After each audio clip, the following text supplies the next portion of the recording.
Hello, Internet! I'm Elliot the Purple Heart Doofus, and welcome back to American Gods by Neil Gaiman. Today we're covering chapters 14, 15, and 16. I hope you've read up to that point because I do not want to ruin anything for you. At the end of our last section, Shadow, Mr. Nancy, and Chernobog? Someone just told me how to say that correctly, and I forgot to read it before I came up here. Chernobog? Please? Anyways, the three of them have just left the prison where Shadow was being kept, and where Shadow saw Mr. Wednesday getting his head blown off. And the three of them driving away, and they swap cars at the beginning of our section, and they are wondering what to do when they get a telephone call, and Mr. Nancy picks up. You hear one side of his conversation, and it's just kind of like, yes, yes, okay, we'll meet you there.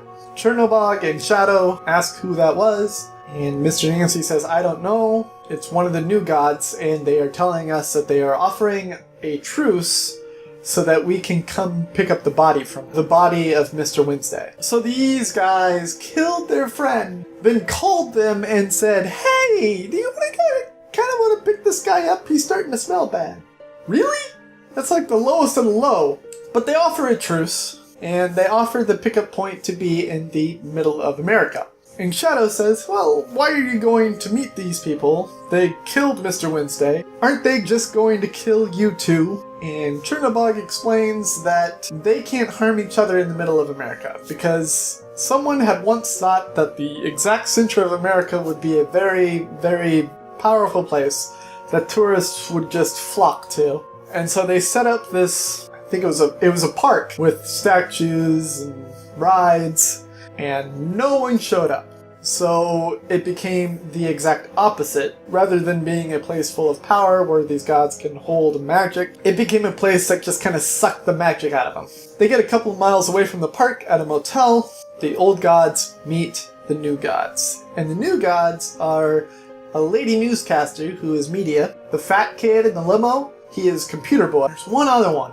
And they also have a driver that has been driving them around. The driver goes to get food while the gods are conversing. Shadow has a conversation with Mr. Town, who's also there for some reason. I can't remember. I'm sorry. All the gods decide that they need to go into the motel and get some rest. And Shadow's like, why can't we just pick up the body now? And everyone is pretty much like, no switching until midnight. I was like, okay. Alrighty. So they all go to their respective hotel rooms. Shadow gets to his, and there is a lady reporter in there. And again, she is offering him a job in the very villainous way. She's like, sure, you could turn me down. I could make your life happier than it's ever been if you take this job. But then again, I can make your life complete and utter shit if you don't. Of course, Shadow being Shadow just flat out turns her down. She's like, okay, I see where this is going, and she leaves. And then the fat kid from the limo comes up. And Shadow says, look, I already talked to media and I'm not taking the job, so you can just forget about it. Computer Boy's like, dude, I don't want to give you a job. I hate you. I just want to talk. I'm bored.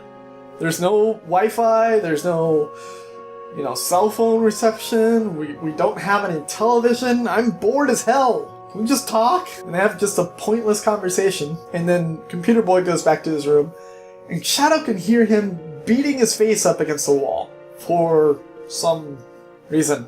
So Shadow can't take his beating anymore, and he goes out to have a cigarette with the driver that drove the new gods over. And the driver turns out to be his cellmate, Loki! He says it out loud, and he's like, Loki! Loki! And the driver, Loki's just kind of like, well, that took you a while.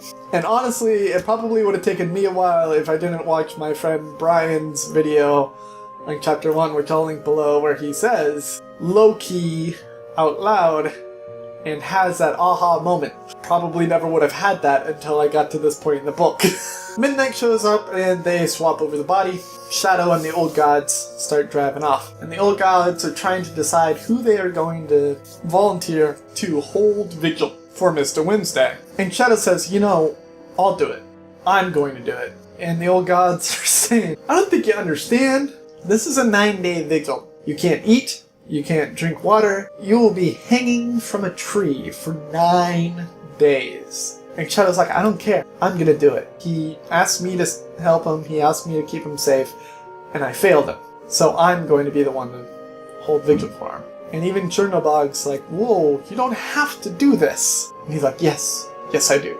And so they get to this giant tree that they're supposed to hold Mr. Wednesday under, and these three, I'd say, sorceress women, witches, come, and they use all these vines and fancy ropes to tie Shadow up to a tree naked. Chernobog and Anansi are going to go fight the violent fight down south while Shadow is holding vigil for Mr. Wednesday. And as they're leaving, they keep on saying, you don't have to do this. And Shadow's like, yes, I do. Because that's just what Shadow does. So Shadow is hanging from the tree for a couple of days. One of the days, it happens to rain, and the rain trickles down the tree, and Shadow is able to, kind of position his shoulder so it forms like a cup between his shoulder and his neck, and he's kind of like, licking the water out of that cup. And at the same time, he's in this position where if he relaxes his body, a rope that's around his neck will choke him. So he has to keep his neck up, but if he tenses up, then it becomes uncomfortable somewhere else, and it's just impossible for him to become comfortable in this thing. And he has to do it for 9 days. And as he's up there, he gets visited by Horus, the Egyptian owl. I think it's an owl. And Horus is in human form, much like Jackal can be in Jackal or human form. And Horus says, I've been watching you since you helped my brothers at the mortuary. You do good work. I hope this ends out well for you. Shadow's like, thanks. I hope. There's one moment where he kind of wishes for his wife to be there, and he dreams of her being there, and when she kisses him and when he feels her warm lips up against him, he knows that it's a dream. But in his dream, she says, I'm coming for you. I will be there soon. And eventually her dead body is there, and she is down on the ground looking up at him, going, what the hell are you doing? Why are you doing this? You didn't have to do this. You're an idiot. And the whole book is just kind of calling Shadow an idiot for doing what he said he was going to do in the first place. And Shadow says, thank you for coming. I'm very tired. I'm going to go to sleep now. And so Laura says, alright. And Shadow passes out. He starts having dreams. And these are all dreams of the afterlife. It starts at the New York apartments, where the Zoya sister, Polochuk, she takes the coin from the sky and calls it the moon and gives it to him. And luckily, Shadow has that coin. Don't know where. He gives it to her, and she guides him through the paths. He meets up with Feline, the feline Egyptian god. I can't remember her name, but she says, I will guide you even farther to where you want to be, but it will cost you. It will cost you your real name. And the feline god shoves her fingers into his head and pulls his name out. And he's like, well, that tickled.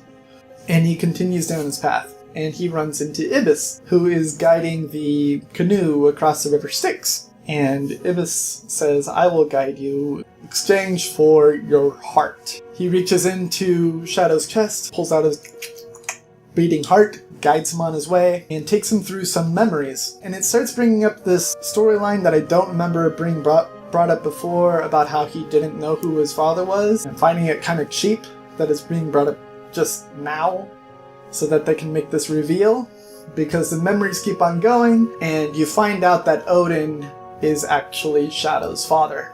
I just find it cheap because he wasn't asking about his father throughout the entire book up until this moment, and that's kind of crap.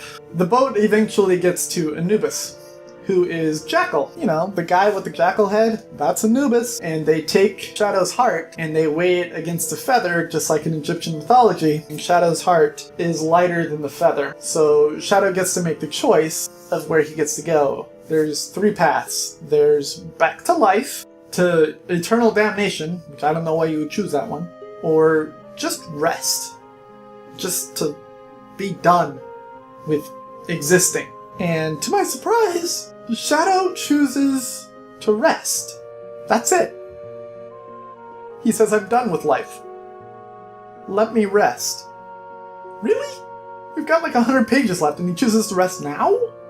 Really? Twerp. And that's the end of our section today. My question to you is, what is your favorite afterlife decision-making story, I guess? the question that I had yesterday, have you ever had anything spoiled for you? Warning, I'm going to spoil something for you. It's from the TV show White Collar. So if you haven't seen White Collar, and you want to, and you don't want to be spoiled, the rest is just, I have this book, I'm going to read it next, and toodles. So you're probably done for today. But if you don't care, I'm going to tell you a story. So there's this show called White Collar. And it's about this guy who is a con artist. And he has a best friend named Mozzie. And my mom and I loved that show. We would watch it all the time. You know, me here in Washington, her there in Michigan. And we would call each other and we would talk to each other about that show. One time, I went to Michigan for Christmas. I got off the plane.